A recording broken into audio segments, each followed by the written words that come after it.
I wanted to be a Hall of Famer. I wanted to be a Pro Bowler. I want to be all those things. That's why I'm doing these podcasts, finally telling my side of the story. How do you hope people remember Tavon Austin? Man. Welcome to the Glory Daze. For the very first time, an Almost Friday Media original, I'm Johnny Manziel. There's certain athletes whose names will always be legendary. Ones that generations of fans will still talk about with their buddies in their basement. Welcome to the Glory Daze podcast. I can't think to have a better guest than the guy who's sitting right here next to me, the human highlight reel himself, the epitome in my eyes of what Glory Daze is, the great, legendary Tavon Austin, my guy. Yeah, for Appreciate sure, you. for sure. Thanks for Appreciate coming y'all. on, my Yeah. guy. My Yeah, first thank y'all for guest. having me. Man, so obviously big news recently. He decided to hang up the cleats. Obviously 10 great years in the NFL, 10 great years in the league.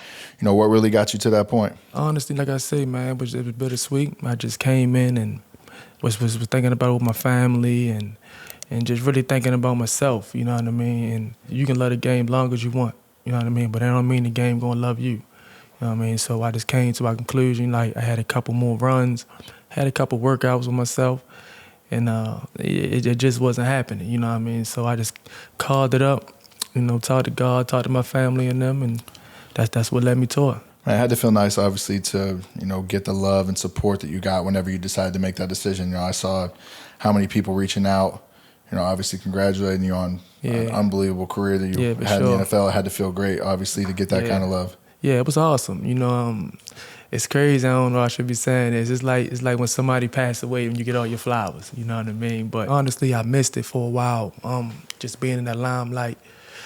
If you was a person that always had them accolades, and when you know how it is when you come into the stadium and the camera's all in your face, I missed that. You know what I mean? I had missed it for a long point. And when I was playing one point in time, when I was on practice squad, you feel what I'm saying? And the cameras wasn't in my face.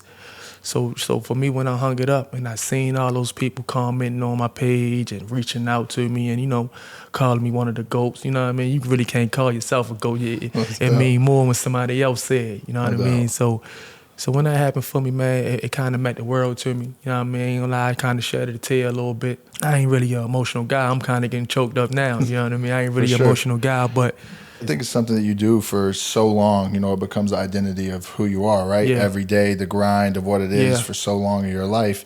And when it goes away and you make that decision to, like, you know, here's life is moving on without football. Sure. Like, what's next?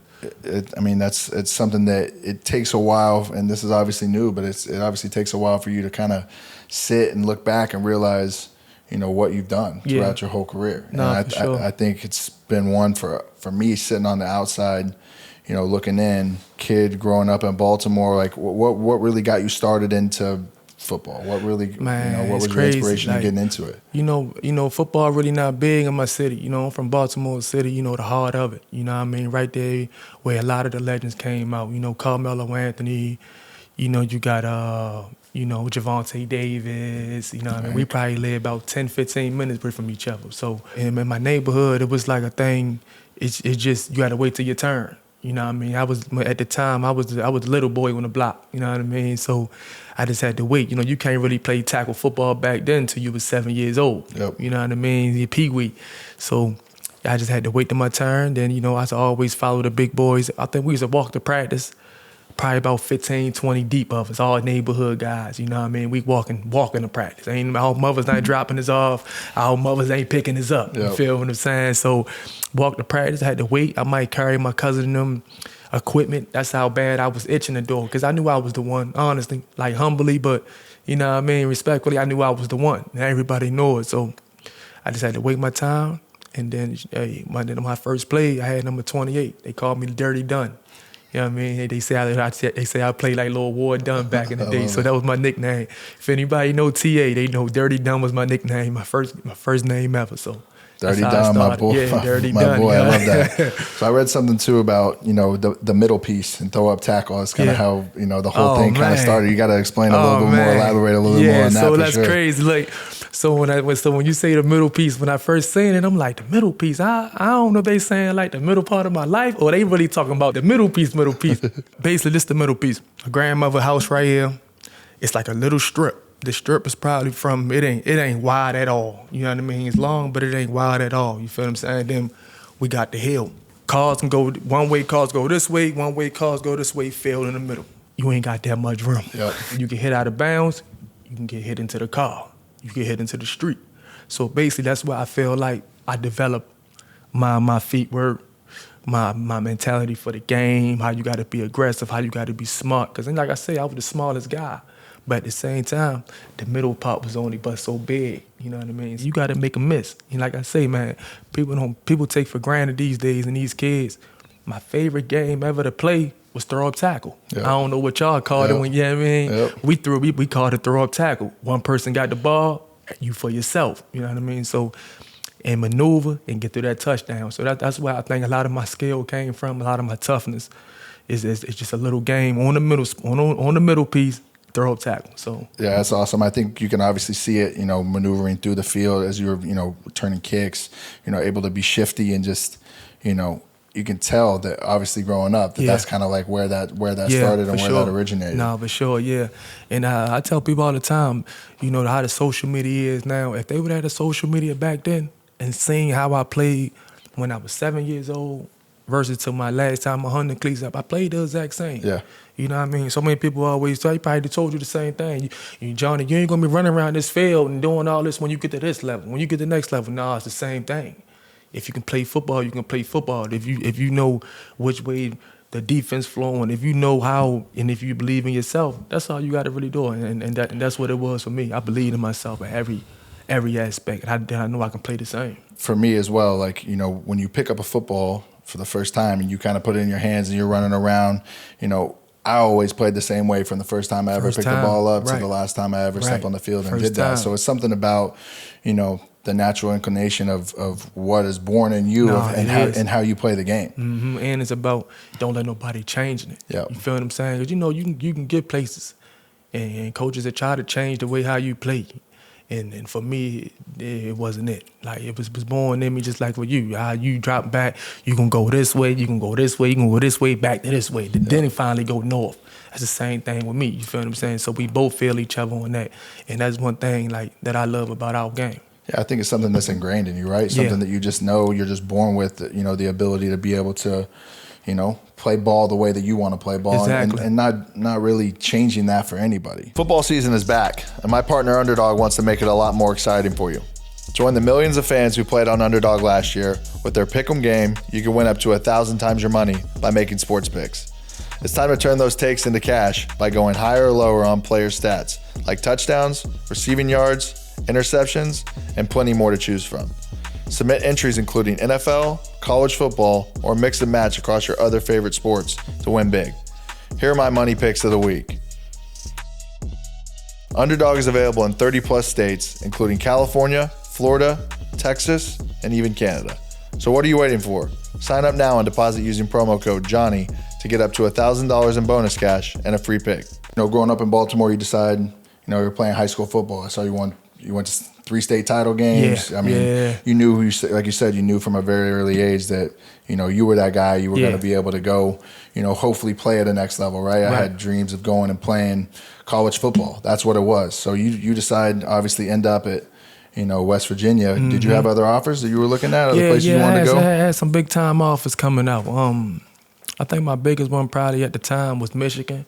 And the only reason why I was Michigan because Rich Rob was at West Virginia, but then he went there, so he still wanted me. He had me on his radar. I had Georgia, I had a couple big schools, but West Virginia was where my heart was at. You know what I mean? It was where my heart was at. And when you got there, you obviously committed to Bill Stewart. Yeah. Originally. Yeah, for sure. Yep.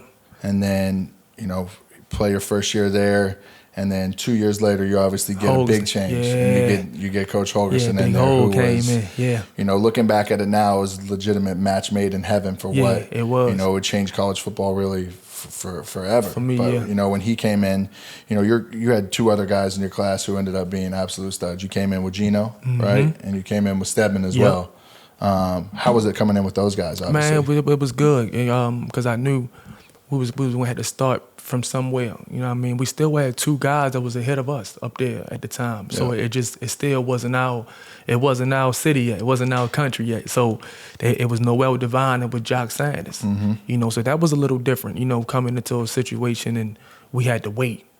And you know, we ain't trying to wait. You know what I mean? You know when you getting recruited, they telling you everything you want to hear. Everything you want to hear. We're gonna get you on the field here. They telling you everything you want to hear. The second they get you there, it may be a little bit different. They told me I was playing running back. You know, that's my position. Yep. Like I'm a true running back at heart. This receiver thing is kind of hard. You know what I mean? But so I had to kind of develop myself and work at it and get there. And it took me a long time though. You know, for the most part, but. Like I say, when we got there, it was a little work. Then we started bonding. Then after it was our time, we took over. How was it being with Noel Devine when you were there as a youngin'? Fro, I love Fro, man. I remember when I first went up there on my official visit, man. That's when I kind of knew. I love West Virginia because it kind of fit my mold to who I was, my mentality, the type of guy I am, the way I played. Like, it's like them little short, stocky, cocky little dudes up there. Sure. Like, that's what it was for us up there. So, when I went up there, you know, the first time, you know, I don't know. Well, I can say it now, though, but them boys had, you know, Magnums and, you know, Chargers. You know, I'm like, shit, I got me a Crown Vic back at home, you feel what I'm saying? So he let me jump in the mag, and I'm like, go ahead, push it, little bro. You know what I mean? I'm scared. I'm really scared of it. Boom, boom, boom. I'm so scared of it. But, man, them times like that, man, just brought me into brotherhood. You know, they called me every week to make sure I still was coming up there. So, man, I kind of just shut down every other, like, you know, official visit that I had, you know what I mean? And then I just went to West Virginia. So that's what made my pick. Straight to Morgantown. Straight to Morgantown. I paid homage and still went to Maryland. You know what I mean? Went up there and tried to test them out. But, you know, they was talking about switching me to DB. So I wasn't really trying. They was honest, but I wasn't having that. Like, I knew I was blessed with something, so I had to stay on the offensive side. I think that's something for me too. Whenever I was taking my visits going around, like there was a bunch of schools that try and change you and see what fits, you know, who they have on their roster, what it may be. You know, I think for me, my dad was somebody who really, you know, I wanted to go play at Texas, and you know, they wanted to put me a receiver, a DB, or this and that. My pops was listening like, you're playing quarterback. This is what it's going to be, you know, and to be able to go to a school that obviously, you know, put you where you want to be, where you want to play, what it is. Yeah, it's tough because when you sign that dotted line, you're there. It's over with. Yeah, we were back in the days of definitely, you know, if you had to transfer, you had to sit out. You were missing a full year. You were missing a full year. Yep. But I remember when I got there, you know, they told me I was playing running back, you know. Lonnie Galloway, man, one of my best guys, you know what I mean? And sitting in my grandmother's house, eating my grandmother's chicken. Him and Bill Stewart, he was smashing that chicken too. You had to see him too, boy. He had a good little time. And as soon as I got there, the first thing he told me, either you can sit for 2 years and wait for Noel to leave, or you can go over there in that receiver room and play right now. So, you know, I had to go ahead and switch over, but it was probably the best switch that I made for my career. How was that hearing that at the time? I ain't gonna lie, like you just said, I was ready to get up out of there. Yeah. You know what I mean? But, you know, I ain't gonna start something and not finish it. You know what I mean? I had, you know, you gonna go through your times when you go back to your dorm room, say you ain't gonna do this, say you're not gonna do that. But, you know what I mean? Once you already there, and then you just gotta fight it out. You know what I mean? But, you know, he knew something that I didn't know at the time, so I kind of thank him too. How was the coaching change for you, obviously going from Bill Stewart to Coach Holgorsen? It was cool. It was cool because, you know, when Dana came in, he just was the OC. You know what I mean? Coach Stewart still was in charge of everything. You know what I mean? He still was the big man, but we knew who kind of, you know, ran the show. That was Holgorsen. But, you know, something happened between them, and then he finally got the head coaching job, and, you know, then Coach Stewart passed away. You know what I mean? He kind of passed away. I feel like that kind of was keeping him around. You know what I mean? But he passed away, and then, you know, the show came. You know, Holgorsen came in town with that new juice, new offense, new system. And shit, and it just me, Stead, and Geno went from there. An awesome system, you know, one that we ran the exact same system when I was at Texas A&M. One that, allows you to play fast. Easy, pretty much like progression across the board kind of reads. You guys probably pretty much had the same offense. 95, 90. 96. Yeah, you ain't lying, boy. Stuff. You ain't lying. Yup. 90. 90, all goes. Yeah, well, man. Yeah, that's what's up. Yeah, we had the exact same offense. Okay. 95, a little cross over the goal and everything. Yup, that's crazy. Yeah, I was 95, played the Y too, boy. Yeah, you ain't lying. I love it. Man, that's what's up. 93 with the curl, like right in the middle of the field. Easy. Wow, that's crazy. I still remember that. You know something. That's funny. That air raid system really doesn't change, but I think, obviously with you, Stedman, Geno, obviously getting in that, 2011 was the kind of the year that was the coming out year for you guys.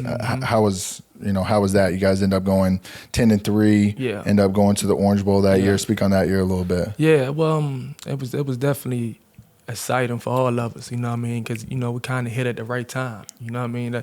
That's the years when you can possibly make your dream come true. And let's get to the promised land. Let's get to the league. And he came in, man. He just installed a different type of. We already had a different type of energy and beast in us, but when your head coach got it in them too, though, it kind of just make you pick up your game. You know what I mean? And he put different pressure on you. Pressure bust pipes. You know what I mean? Sure. So I'm a type of guy.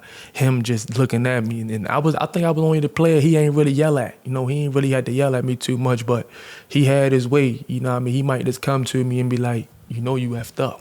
You know what I mean? That was me and his thing. So he did the yelling at them, and that's how he talked to me. So it kind of I loved it. You know what I mean? It put a different type of pressure and honor on my back. Yeah. To show him how much belief he had in me. What do you think your favorite core, memory of you guys being together at West Virginia was? Just basically, bro, honestly, the way how we just committed to each other. The way how when we was in the huddle or outside the huddle, with the way we talked to each other, we always knew it was either one of us gonna make the play, and that's how Geno approaches. That's one thing I was like about Geno. And he ain't just talked to us like a normal quarterback and receiver type of deal. He talked to us like we was all brothers. So you can imagine the type of wordplay and the conversations that we had for one another. So that was the best thing I like about them guys. Yeah, I think, obviously in that offense, you guys are able to change things pretty easily with what you're doing, checks, everything like that. So when you come in with somebody like that, I understand the bond of being able to have a quarterback who's well-versed in the system. You guys are running that system. It's really easy to put some changes, some stops, some goes. Nah, for real. Him and Stead and Geno probably had more of that, though. You know what I mean? Because he played the extra receiver. Yep. So he get more of the comebacks, you know what I mean, and the goals and the stops. You know what I mean? I'm in the slot. You know what I mean? So only thing I'm getting is two to the hip. Two to the hip. That's the only thing I'm getting is two to the hip. And he just kind of flinging me the little thing. And I got to go do my thing. You know what I mean? So I had a little harder to Stead on some points, but it's all good though, you know what I mean? Glory Daze is sponsored by BetterHelp. If you can think of a time recently when you didn't feel like yourself, you're not alone. I've had moments like that before too.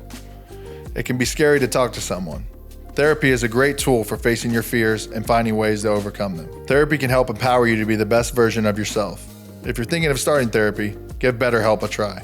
It's entirely online, designed to be convenient, flexible, and suited to your schedule. You'll get matched with a licensed therapist, and you can even switch therapists at any time for no additional charge. Overcome your fears with BetterHelp. Visit BetterHelp.com/DAZE today to get 10% off your first month. That's BetterHelp, HELP.com/daze, DAZE. So obviously, unbelievable years at West Virginia. Then you decide, when do you think you're going to the league? When does that finally hit you? Yeah, I was gonna go, man. I was gonna try to come out, after that Orange Bowl game, man. I had a crazy game that game.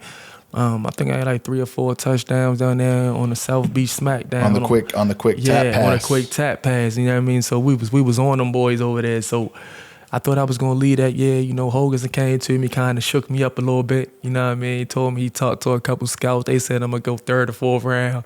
So, you know what I mean? He told me, I don't know what you want to do. The exact words. He said, I don't know what you want to do, but, I'm going to leave you with that information. And then he looked at me and said, I hope I see you Monday, back on campus. You know what I mean? So I told him I was going to leave or whatever, but Monday I was back on campus. I was back on campus for my last year. And that's when I came back. So you guys obviously had a big year, 2011. You go to the Orange Bowl, you're riding high. You go into 2012 senior year, and you're thinking this is the national championship run, right? Obviously, it had to be. You guys start out the season 5-0, and then what kind of happens from there? Man, we started off 5-0, man. Me, like I say, I'm sitting there looking at that Heisman trophy. You know, me and Geno was on that list for the same team. You know what I mean? We went down there and went to Texas Tech. You know, it's a little different down to Texas Tech. All the big fields, it was throwing dry. Tortillas. Oh, man. So we went down there, you know, Stead got hurt. You know what I mean? Stead messed his ankle up. You know what I mean? They started doubling down on me. Then from there, it was over with. I think we lost probably like 3 or 4 straight. We started struggling a little bit, and then, you know, Oklahoma came up. That Oklahoma game came up, and we know that's what I felt like. That's what kind of put me over the bar. You know what I mean? That's when they put me back at my heart, at my position. He put me back at running back, so that was something for me. Which is a crazy game. We rushed for 340 yards that day against Oklahoma. Like 572 all-purpose is Yeah. absolutely crazy to even like think about how you go. You know, just the versatility in that game to be able to get back into the running back position, go out and do that. Obviously, it's something that felt super natural for you. No, it did, though. I mean, just that whole, I remember like it was yesterday. I mean, Hoganson called me Sunday morning. He was like, hey, Tay, come to the building right quick. And I'm like, all right. So I go to the building. It's probably about 8:30 in the morning. So when I step in there, I step into a room like this. You know, everybody in here, all coaches right now. You feel what I'm saying? So I come in the building. So I'm like, man, like, what's up? So he like, sit down. So we looking at the tape. You know what I mean? We looking at the tape, and he like, hey, we got Oklahoma this week. And I'm like, yeah. I'm like, all right, what's up? So he like, how you feel about playing running back? So I looked at him. So then, you know what I mean? I'm looking at I'm like, hold on, boy. Like, I'm a singer now. I'm trying to go to the league. You feel me? I ain't got time to be playing with you back here, getting hurt. So he like, so I'm like, all right, well, it depends on how you want to use me. You know what I mean? He like, well, I want to use you zone read, you know, either in the A or the B, right beside Geno. I'm like, nah, ho. Like, nah, ho. He'll tell you. I'm like, nah, ho. If you want to use me, put me in a C. You feel what I'm saying? That's right behind Geno. You know what I mean? I'm like, put me in a C. I want to run downhill. He like, boy, your little ass too little to run downhill. So I'm like, all right, listen, if you want me to do it, that's the way I want to do it. He say, all right, this is what we'll do. We'll look at it in practice a couple times, and then if I like it, we'll go with it. I'm like, all right, bet.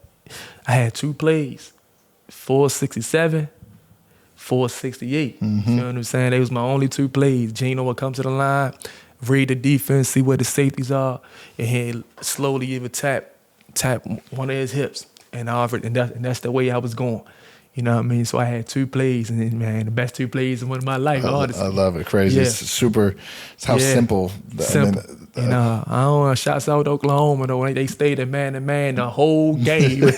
So, yeah, I love that, though. They ain't never switched their defense up. And it was me and Richardson back there. And you ain't gonna win that battle too many times, though. So I mean, not at all. So it was cool. And so that's how that transition happened. I recently just saw something come out that said, you know, Bleacher Report had a list of the best duos in college football. Yeah. You and Stedman came in. I know it was up there. Up at number 2. Yeah. How's it, you know, throughout all the years of college football, how's it feel, obviously, being able to play you two, that dynamic of a duo together has to feel awesome. Nah, I ain't gonna lie, man. I say this all the time. You know, we all know what happened with Stead, you know, the tragedy, what happened with Stead or whatever. But, man, he still was one of my favorite players in the world. You know what I mean? So, because he was a true receiver. You know what I mean? And that was something I was trying to be just like him. You know, him and Geno been doing that since they was in Miami, down in Miramar and all that. So, but Stead had the same type of hands, you know, 3 or 4 inch, four size gloves, like grabbing one hand catches. It just, he went under the radar, you know what I mean? But for him to be that, for me and him to be number 2, who came in number 1? I ain't never see this list. Reggie and the other running back. Yeah, Lindell White. Okay, Lindell White. Yeah, okay. So they up for debate. I think Reggie's probably Heisman, maybe putting him over the top a little bit. Yeah, that's cool though. But. Yeah, well, at least we the next receivers in line. We'll take that. For sure, I mean? So, well deserved. For sure. No, for sure though. So you leave West Virginia, you decide to go to the NFL. Yeah. How was that decision? You know, obviously, think about it the year before, you're in your senior season, didn't go the way you guys wanted to. Yeah. Now you're hungry trying to go get drafted. How was that? I had just seen the interview the other day that Tom Brady had, and he was talking about Bryce, the little quarterback, about how you get into the lead and you get drafted, how they expect you to act right now, and it's all about the program and the system you in, and the type of player you are too, and a type of coaches you get around at the next level, how they develop you as a player. I feel like when I first got in the league, I always was one of the most talented in this world. You know what I mean? Yeah. Just like you, just like a lot of these other players. And I honestly believe if I would have had a little bit more different coaching, you know what I mean? I'm not worrying about the system. I'm not the system. We all know how that is. But for me to be a receiver, you got to be technical sound, especially when you get into the NFL and you playing against the Shermans, you playing against the Patrick Petersons, you playing against these guys that that are semi Hall of Famers in one day. You know what I mean? So for me, it was a little different. I struggled in the beginning. You know what I mean? And everybody gonna always say, well, they ain't use them right. Well, they ain't this. Well, for one, I got to take accountability for myself. You know what I mean? And I honestly believe I didn't really get that type of coaching as a receiver with the receiver that made me in the back end of my career. So I got around a coach named Sanjay Lau. He over there at the Chargers now, and whoever ever played with Sanjay, he developed you, and he developed me to a receiver that I wish I would have had when I was a rookie. And I feel like my career would have been so much better. You know what I mean? Like I say, we came from a air raid offense to I go to the Rams and I'm in a pro style now. It's a big difference for sure. I mean? Obviously, the small, what you're talking about, the small, minute technical details of it matters. It really, really matters to the most. For me, obviously it's kind of the same way for you. We're in that offense. You get out there, you flash a 5, boom, safety's here. You're reading it across the field. Exactly. You get into a pro style system, and every split, every block, every distance on your route, everything matters. You know what I mean? So then another thing, when I first came in the league, they put me in outside receiver. I played slot my whole time in college. You know what I mean? So it was just another transition that I just had to get over, and unfortunately, I got to it late. I got around Sanjay Lau late, and I spent 3 years with him. You know what I mean? It just wasn't no 6 months. I spent 3 years with him, 2 with the Cowboys, 1 at Jacksonville. You know what I mean? And Jacksonville was when I really started getting a hold of myself, as a receiver, as an NFL receiver. Glory Daze is brought to you by cbdMD. Millions of people experience burnout daily, leading to stress, anxiety, and sleepless nights. I've been there. Whether I was getting beat up on the football field or exhausted from a brutal day at practice, I was looking forward to ways to relax and unwind. Luckily, cbdMD has a product for everything.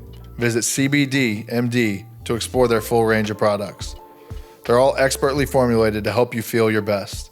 And, as always, you can use promo code Johnny for 30% off, plus free shipping at cbdMD.com. They've got Delta 9 gummies, CBD roll-on for athletes, focus gummies, sleep gummies, you name it. Visit cbdMD.com to explore their extensive range of products and find the perfect solution for your needs. Again, that's code Johnny at checkout to get 30% off plus free shipping. Now let's get back to the episode. How was that your first few years in the league? Is you're, feeling like you're not getting what you need out of it and you feel like you're struggling a little bit? Do you lose a little bit of confidence in yourself, or you just feel like, once you get drafted, you're in that position, right? Yeah, especially when you high, right? Yeah. It started getting to me a little bit, but I still was making plays in other ways, though. You know what I mean? I really, truly believe I should have went to the Pro Bowl 2 years, if anybody, but it would have been on special teams. I still was making flash plays here and there, you know what I mean? But it's being a consistent number of true one receiver, it really wasn't it at the time, you know what I mean? And that's just me being older now, me being at the league and me understanding, you got to be a different body out there to be a true number 1 or number 2 or number 3 out there, you know what I mean? So it's cool, when I look back at it now, I'm glad I can be honest with myself. I'm glad that whenever receivers come talk to me, I can be honest with them and just let them know, hey, you got to develop this, you got to develop that for you to eventually be who you want to be. For sure. As you get drafted, you get that big rookie contract. right? You finally start to get some money. Where was your first big purchase that you had whenever you got to my first boy, I ain't spending on me, I spend on my mother, you know what I mean? Got my mother a little house or whatever, got it a big house, but you know, my very first purchase that I really felt like I was in the league, I went and bought that big boy S550, you know what I mean? I went and bought that. And, a nice big body Mercedes. Yeah, I had an all black one too, you know what I mean? So funny story is when I went to go buy it, we had to go play Carolina that day. And the schedule changed. So I'm buying a car and the schedule changed. We left a whole hour and a half before. So I missed the flight. So you're going to make this first purchase. So and I go make the first purchase. You're sitting there in the dealership and you obviously you're getting ready to take this to the team plane. Exactly. And it's gone. When I drive back over there in St. Louis to Earth City, over there to the facility, then I keep my phone going off the hook. You know what I mean? But I'm like, man, I'm on my way. I just answer when I get to the door. You feel me? So when I finally get there, you know, all the bus is gone. Then I finally answer. I'm talking about Stan Kroenke, Les Snead, the GM, the owner, Jeff Fisher, my receiver coach, my mother. Everybody is beating my phone down. I'm thinking something really wrong. Yeah, you missed the play. You know what I mean? So they told me what I had to do. They sent me a flight. I had to go spend it, my own money. That was the happiest $1,000 I ever spent on a one-way flight to North Carolina. You know, I spent that flight, went over there.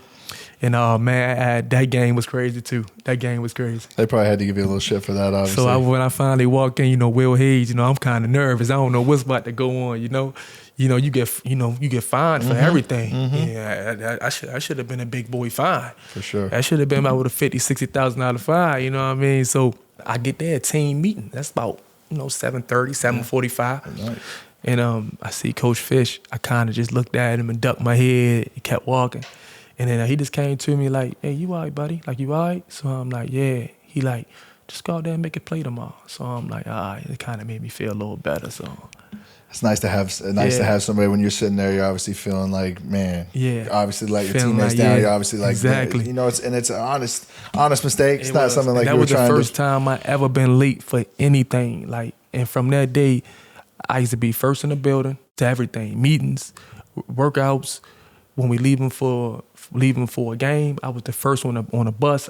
I never was late or missed another meeting again. How was the transition from, you have your couple years in St. Louis, you feel like, like you said, you're not getting exactly like what you need out of there, and then you end up having to move from St. Louis to L.A. Yeah, how was that transition? It was definitely an exciting transition, first of all, because, I'm an East Coast guy, but, we coming to the West Coast, you know what I mean? So I'm excited about it? Yeah, I definitely was excited about it. New market. I knew it was going to be different type of, things that can pop up for us. And come over here, the transition wasn't easy, but it was okay. And, I get over here and have fun the first year. And then, boom, next year, I got hurt. You know what I mean? I took a severe injury, to my wrist. Messed my wrist up really bad. And, that was my first time that I ever really had to face adversity. You know what I mean? So that kind of put like a little dent in my career. Was that the first time you really been injured? That was the first time I really been injured. You know what I mean? So that was a little tough for me. I didn't really understand how serious this injury was. But at the end of the day, I got to catch the ball. You know what I mean? I got to catch the ball. I got to hold the ball. And from what I know now, this was a lot of the reasons why Tavon never got back to the top. Do you feel like you ever came back from it? Nah, I didn't. You know what I mean? I'm just looking at them. When I look back now, I'm looking at all the stuff. And that's, remind you, that's when I kind of just got, the new contract. Fish just gave me the 42 M's. You know what I mean? He just gave me the 42 M&Ms at the time. You know what I mean? So I'm like, ooh, I'm ready there now. And Sean McVay come in town. That's when Coach Fish got fired. You know what I mean? I got hurt. Coach Fish got fired. And then, that's when you really step into the business world. For sure. You know what I mean? That was the first time that I really understood it. You can run around here all day and say, yeah, the NFL was a business. And the NFL was politics. But until you actually in it, yeah, you don't know what it is. You don't really know what it is. And so I took my dose of medicine in that, and Then eventually, I got traded to Dallas. How was that? It was a little tough. Well, it ain't a little tough. It was tough a lot. Just knowing all the blood and sweat and tears I put in St. Louis and how I really fought. And, St. Louis loved me. The Rams love me regardless, But, like I say, you can love the game, but the game ain't always going to love you the way you do it. And, it was my time. It was my time and for me to approach the business. And that's what happened. I had took a pay cut as well. Yep. You know what I mean? Me being humble, me being a team player. I took a pay cut, so that $42 million got chopped and screwed. You feel what I'm saying? I ain't even see it no more. And when you signed that originally, too, you thinking you're getting all 42 of those. You think you're getting all 42. You feel like you're getting every single. You feel like you the man, right? Yeah, sure. You feel like you the man. But nah, things happen and that get chopped and screwed. And next thing you know, I'm on a vet minimum. And get traded, Get traded to the Dallas Cowboys. Did you feel like that was a fresh start even after that? Obviously, right? The reality sets in. I'm on a vet minimum. You being the guy that you are with the mindset you had throughout your whole life, you had to kind of probably think, this is my time to kind of go. I got to grind back up to go get it again. Yeah, for sure. Because I knew I just felt wanted again. You know what I mean? Ain't nothing. That's a great feeling. You feel me? And it's nothing to feel like when you was wanted at a place and then you see things start changing a little bit and it's okay. You know what I mean? But then when you go to another spot, it's like that new girlfriend. You know what I mean? Like, ooh, she want me. You feel what I'm saying? So I felt wanted over Dallas. They were showing me love. And once again, that's when I got around Sanjay Lau. You know what I mean? So he was teaching me how to play receiver. He was teaching me the release patterns and how to get the top of my routes and drop my weight and all these things consistently. Every day he was on me. You know what I mean? So it definitely was a different beast for me. And I appreciate all the hardships, you know what I mean? Because I had when I always was on top. You feel what I'm saying? And those bright lights. But then when you one of those players and you lose it all, and you got to start from the bottom, you see people change. You see people, the difference in everything. So I kind of appreciate both sides. You feel like you learn a lot through that bottom part as well. I did. Because you just think, ain't nothing like being that guy that always been counted on for you to get a reality check and you really see where your heart at. Are you selfish? Are you really a team player? You know what I mean? I was one of the biggest cheerleaders. If anybody know, Tay was one of the, even though I'm Tavon Austin, you feel what I'm saying? I was one of the biggest cheerleaders if I was playing or if I wasn't playing. And that's a fact check. Yeah, I think that's, obviously being, such a team player in that role as well, something you're not accustomed to, something that's different for you, but even, it's always bigger than the individual, right? There is no single individual that runs the entire team. You got your quarterback, but it's still, for the most part, to have a guy like that, it's something that, being a quarterback, you love. No, it is. It's definitely a reality check. Like I say, me just going around every day, but I'm still preparing every day like I'm the starter. You know what I mean? You just know you ain't getting the game. You feel what I'm saying? How many times I ain't getting the game?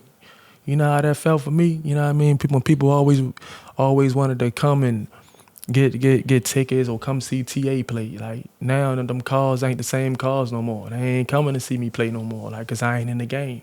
You feel what I'm saying? I ain't got those sideline passes no more. Just from going to the bottom and really, it really challenged you. It really see like, man, do I really want to play this? And I still stuck it out. You know what I mean? 4 or 5 more years, 6 years after that. So they showed me like that the type of love and type of respect that I had for the game. And you got to do the same on your end. You got to respect it. For sure. You obviously, spend the years with the Rams that you did, and then you see later that they go on to win a Super Bowl. Yeah, that was hard. It was tough? Yeah, that was tough. I ain't going to lie, that was tough. That was real tough. I feel like I should have still been at SoFi Stadium right now with them boys. You know what I mean? But, God had a different path for me. You know what I mean? I don't know what it was. And I wanted to be a Hall of Famer. You know what I mean? I wanted to be a Pro Bowler. I wanted to be all those things. But, for instance, it didn't happen for me. I guess I was just the person that supposed to touch people's lives in a different way. You know what I mean? And that's big enough for me. You know what I mean? How, like I say, how people gave me my flowers and all them things, like, it kind of made me feel alive again. You know what I mean? That's why I'm doing these podcasts and finally telling my side of the story. You know what I mean? Because, like I said, it mean a lot to me. your highlight tape, one that is probably the most legendary of all time. Yeah, Diggity Dog. Yep. It's just dogging people every single Saturday. What do you want to say to fans and people who still watch your tape and still, man, keep running it up, man.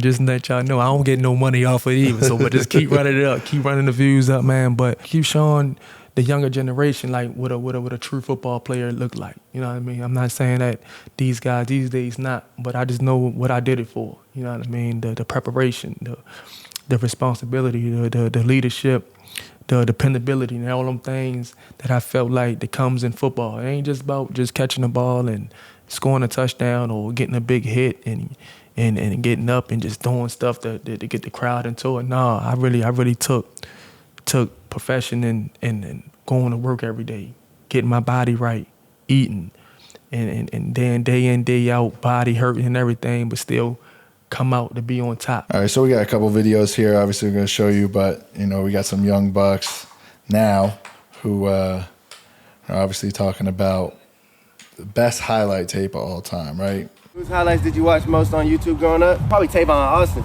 Tavon Austin. By far. Greatest high school highlight tape ever created, ever. Tavon Austin, for sure. Tavon Austin. Chad Ochocinco, Anthony Thomas, Patrick Peterson, and Tavon Austin. Oh man! I mean, it has to be one of those the first time I seen that. First time you seen that. First time I seen that. Wow. I mean, obviously seeing how much you inspired and the younger generation of guys who are just now coming up into the NFL for something that's be able to last for, what's it been? 12 years. 12 years. 12 years. Yeah. That has to be a special feeling. Nah, it definitely is a special feeling. My first time I seen that video, man, and like I said, that just goes to show like the type of person I am and the type of work that I gave this sport. You know what I mean? And the respect I got for this sport. So, and they were some big time guys on there too. They some boys that got some names. Sauce. Yeah, he looked really good. I like him. Yeah. But so, man, that made me feel good though, man. So I thank y'all boys for looking at me like that. You know what I mean? It truly is an honor. Dallas News titled a 2012 article that said there's no reason why a West Virginia wideout shouldn't win the Heisman Trophy. I may be a bias because that was my year that I ended up winning it. Yeah, but you're the reason. But do you think you were snubbed a little bit there? Nah, honestly, man, just being honest with you, like you had a tremendous season. Like I say, it's only one trophy. You know what I mean? And when it comes with that, and we had a losing season that year. We took some L's that year, and that's how I go. You got to always be around the board, and you finish stronger than me that year, and it is what it is. Looking back, what advice do you think you have to your younger self, to the younger Tavon? What would you go back and tell yourself? Yeah, well, if I can go back, I'd tell them, go get yourself a real receiver coach. I always would tell myself, man, go back and get a real receiver coach, go get a jug machine early. You know what I mean? And understand football more. I would think I would spend way more days in film study. Understanding defenses, understanding hot reads, understanding blitzes, understanding a lot of those things. You know what I mean? Because when you understand that, the game just slow down tremendously. You ain't just out there running with your head cut off. You know what I mean? So that's the one thing I would have told TA. And I wouldn't change nothing else about my work ethic, nothing else about that. I would just want to get smarter in the game. Pray that I get into the right system that fitted me. And, just go out there and beat TA. As naturally talented as you were at the game, like it is hard to kind of like look back and see what things you would have done differently a little bit. But there's one thing you said that's like the most that you can say to young guys is like just trying to slow the game down, do the things, the fundamentals, the little things that allow you to make the game second nature to you, right? That just slow it down because, when you're unprepared, when you don't have these things, the game moves fast. extremely fast. No, for sure. You gotta understand. You got the Bruce Urbans, you got all these D linemen, the Robert Quinns that's running 4.4s and 4.5s. You know what I mean? They just about fast as us now. Yep. And these some big guys up front, but when you know Lord tips and you can see it, boy, the safety spinning and all these type of things, or corner blitzes and all this. It make your game a lot easier. But if you don't learn it, boy, you gonna have a long road.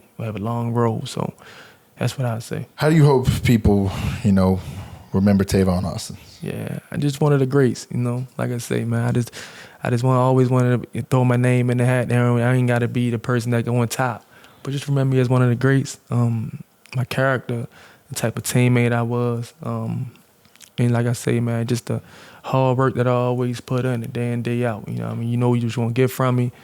I was gonna play through so much stuff. You know what I mean? Playing through injuries, even if I had to go back there, get a shot. You know what I mean? Get some Toradol, whatever it may be. You know what I mean? I'm gonna fight with my brothers, and win, draw a lot. You know what I mean? So that's what it mean to me. What you did on the field obviously speaks volumes, right? Mm-hmm. And now getting a chance to do, what you're doing now, speak volumes off the field as well. What do you see is next for life and what you got going on? Honestly, I would love to do something like this, something like this, and just sit back, kick it. But anything that's touching people's lives, to be honest with me, because I touch it a different way. You know what I mean? You got so many players out here that probably got way better careers than Johnny and Tay. You know what I mean? But sometimes they ain't touched them people like Johnny and Tay did. Yeah. You know what I mean? And that's what means more to me than anything, than any stat, any yard, any touchdown, anything. Like the way how I done touched the kid life and how when I do my high step, you know what I mean? I did the right way. When I do my high step and I see these kids do it or whatever, whoever I just know deep inside, like, yeah, they seen that from one of the greats, and that was me. Couldn't be a bigger fan of the person you are, or the player you are. Obviously, first guest on the pod. Yeah, can't thank you enough for coming out, man. That's all we got for Glory Daze. Thanks, my guy Tavon, for coming on, being the first guest. If you enjoyed this episode, don't forget to subscribe to YouTube, like, comment. Check out the rest of the Almost Friday media platforms as well. We'll be back for another episode soon. Tavon, my brother. Yeah. Appreciate you, my guy. Yes, sir. There's nothing like going to see your favorite sports teams play live and in person. The hype and the atmosphere is awesome. I love going to NBA games. No matter where I'm at on the road, I'm always down to catch a game, and Gametime makes it easy. If you're like me and you're always looking for tickets to the big event, check out the Gametime app and find the best seats and the best deals for all types of events. Gametime has tickets for concerts, shows, and sports, and they make it easy to find tickets. You can browse through deals on the Gametime picks and even check out the view from your seat before you buy. They also have amazing super deals that are such a bang for your buck. Take the guesswork out of buying tickets with Gametime Picks. Download the Gametime app, create an account, and use code Johnny, that's JOHNNY, for $20 off your first purchase. Terms apply. Again, create an account, redeem code Johnny, JOHNNY, for $20 off. Download Gametime today. What time is it? Gametime.